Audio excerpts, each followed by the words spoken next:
More and more school districts around the country are adding exterior cameras to their buses, including right here in Washoe County. That's right. After a 2-year trial period, the Washoe County School District decided to keep installing them a little more than a year ago. Paul Nelson joins us live in the studio after getting an update on these cameras. So, Paul, what do they say has changed in the last year?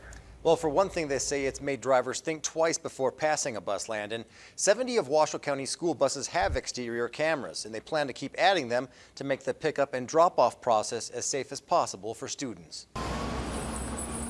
Getting on and off the school bus is a routine that children across the country go through every day. Bus drivers say when the stop signs are out, most drivers are courteous and obey the laws, but not always. But every now and then you encounter an individual that is running late and on their own agenda. They'll blow your stop signs with very little regard to the students crossing the road.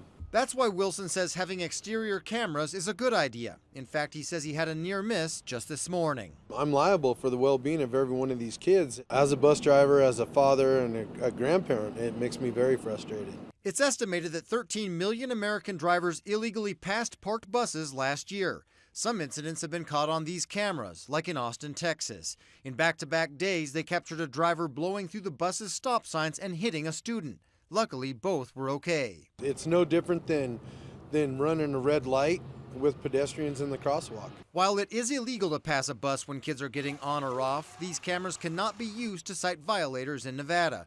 But officials say they have increased safety. People, when they notice them alike, they're following up and obeying the laws a little more. It's helped us in certain situations in finding violations if people are passing. About 20% of Washoe County's buses have these cameras. The goal is to eventually have them on all 343 of them. We'll continue to keep moving forward and purchasing as many as we can.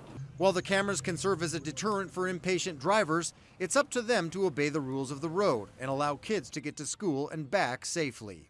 I don't think it'll make people stop, but I certainly hope it forces them to slow down and reconsider what they're about to do. Now, a violation for passing a bus with its stop signs and flashing lights on comes with a fine of $250 to $500. Multiple offenses result in the suspension of your driver's license.